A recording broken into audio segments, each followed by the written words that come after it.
Isang mapagpalang araw po ang bati ko sa lahat ng abuti ng tinig nito. Sumayon lahat ang pagpapala ng Diyos Ama sa pangalan ni Kristo. Amen. Ang paksa ko ngayon ay ang Reckoning of Times, episode 98. Ito ang story ni Elimelech at Naomi na nung nagkaroon ng tagutom ang Huda, Israel, ay may isang mag-anak na si Elimelech at si Naomi, may dalawang anak na si Malon at Kilion. Sila ay mga taal na Efrateo o taga Bethlehem, Huda. Pangasawa si Malon at Kilyo ng mga Moabita at doon namatay si Elimelech at naiwan si Naomi. Mga 10 taon ang lumipas, namatay si Malon at Kilyon. Naiwan si Naomi sa kanyang dalawang manugang at nais na niyang bumalik sa Huda dahil minala siya dito sa Moab. Pinagsabihan niya ang dalawa niyang manugang na bumalik na sa nilang mga pamilya dahil babalik na siya sa Huda. Ngunit nagporsigi si Ruth na gustong sumama kay Naomi. Na ang sabi niya, hindi kita iiwan, saan ka man pupunta. Ang bayan mo ay magiging bayan ko at ang Diyos mo ay magiging Diyos ko. Kaya porsigido si Ruth. Si Orpha naman ay bumalik na sa kanyang pamilya. Bumalik sila sa Huda. Si Ruth ay nakapangasawa kay Boaz na malapit na kamag-anak ni Elimelech. Sa Ruth chapter 1 hanggang chapter 4, dito mababasa ang story na ito. At ang makukuhang na time dito, time sequence ay ang 9 years. Dahil sa ang sinabi noon mga 10 taon namatay si Mahalon at Kilyon. Kaya bumalik na si Naomi sa Huda, Bethlehem Huda.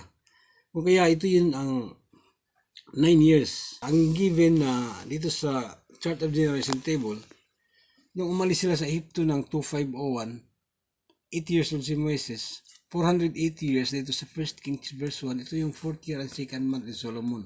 480 years, kung ilagay itong 10 taon, magiging 481. Mga 10 taon, hindi talaga siya 10 taon, pwede siyang 11, pwedeng 9, pwedeng 12, pwedeng 8. So ito yun ang, kaya ang ginawa ko, hindi naman sinabing 9, pero ang sinabi doon, nag-estimate lang ng mga 10 taon ko. Kaya ang pag 9, ito itutugma sa 480 years. O kaya ito yun ang topic ngayon na ang episode 98 na mababasa sa Ruth, chapter 1, chapter 4. About 10 years, ito sa chapter 1, verses 4 to 5, dito mababasa. Kaya ang previous topic ay ang episode 97, si Samson dito ay namahalan ng 20 years na bilang hukom sa Israel. Ito siya ang nagsimulang magligtas sa Israel, ngunit hindi pa niya lubusang natalo ang mga Pilisteo. Ang sumunod na hukom kay Samson ay si Samuel at humingi ng hari ang mga Israelita kung ay binigyan silang hari si Saul. Ito si Saul ay tinalo ito ng mga Pilisteo. Namatay si Saul. At hanggang kay si David na ang tumalo sa mga Filisteo, na itaboy nila mga Filisteo, kung kaya sila na ang umangkin sa lupaing iyon. Yung Gaza niyan, yung Ekron, mga limang bayan yan ang inangkin ng mga Filisteo, ngunit nakuha yan ng mga Israelita sa panahon ni David. Kung kaya sa previous na episode 97, si Samson na mahal ng 20 years, ang taon noon ay 2886 year count, katumbas ng 1114 BC. I-add lang 2 year count plus BC is ang 2886 plus 1114 is 4000 year count BC. Ang bilang ng taon ayon sa may chart of generation table dahil sa given na dito ang 480 years sa 1 King chapter 6 verse 1. Ang sabi 480 years mula nang lumis na sila sa Egypto. Ito ay pang 4th year and 2nd month ni Solomon. Malayo na mula kay Moises, 480 years. Dito sa topic na ito medyo malapit na makarating dito sa 480 years. O, ang episode 98, ito yun ang 9 years na ginawa ko rito sa about 10 years. So, it's about 10 years. Ang ginawa ko 9 para ma-exacto siyang 480. So, ito na yung 9 years. Ang previous na 2886 plus 9 is 2895. Ang 1114 BC minus 9 dahil ito yung bilang ng from 4000 to 1. Add lang ito yung year count plus BC is year count BC. Ito yung 2895 plus 1105 is 4000. O kaya dito matitrace kung iba na ang total dito, iba na ang mga pagbibilang. O kaya ito tama pa rin, 4,000 pa rin ang total. Ito lang kabuuan sa episode 98. ng Reckoning of Times, the series. Dito naman ako ito yung chart of generation table na sa panahon ni Elimelech at ni Naomi, dito sa Ruth, mababasa sa Ruth. Ito yun sa Ruth chapter 1 hanggang chapter 4. 9 years ang nakalagay dito, pero ang nakasulat about 10 years. Kung gawin tong 10, ang total dito sa pag-alis nila sa Ehipto hanggang sa 1 King chapter 6 verse 1 na 4th year and second month of Solomon, magiging itong 481 o kaya 9 lang ang tumutugma dito. O kaya dito lang ang topic ngayon sa story ni Elimelech at Naomi sa Ruth chapter 1 verses 4 to 5, 9 years dito. Ito yung idadagdag dito sa previous na 2886, kaya magiging 2895. Ninth day structure.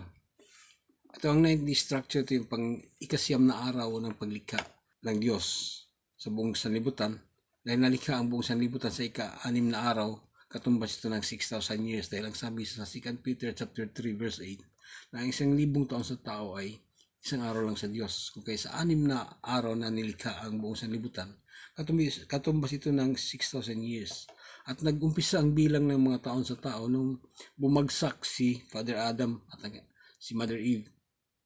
Sila nagkasala at nagkaroon ng pagsilang. Doon na nag-umpisa ang bilang ng mga taon. Ito sa 7th day nung nagpahinga ang Diyos at ang sanlibutan ay ipinamalahan ito ng isang pinagkatiwalaan ng Diyos. So dito sa 7th day, 7, 8, 9, so ito yung 9th day, katumbas na ng 9,000 years dahil ang every day is 1,000 years. Ito ay matatapos ito ang 3,000 matatapos ito sa 23 years. 23rd year is Solomon. So dahil si Solomon ay namahala ng 40 years. Ang 4th year and second month ay dito lang para mabuo ang third 1,000 years na ang sabi sa 2 Peter chapter 3 verse 8 na 1,000 taon sa tao ay isang araw lang sa Diyos. Ito 3,000 years. So ang 4 years dagdagan ito ng 19 ni Solomon para mabuo ang 23 ni Solomon at buo na ang 3,000 years. Kung kaya si Solomon ay nagmahala ng 40 years, meron na lang siyang 17 dito sa next structure, ang 10th structure. Kung kaya dito lang muna sa 90 structure. Ang topic ngayon ay dito lang sa, yung nakaraan, ang 2886, ito yung time ni Samson na mahala siya ng 20 years. Ito yun siya dito. 20 years ni Samson. Ito lang ang 20 years ni Samson. Sinundan ito ng 9 years. Ito yung about 10 years. So 9 years ni Elimelech at Naomi. Nung namatay si Elimelech at namatay si Mahlon at Kilion, 9 years bumalik siya sa Huda.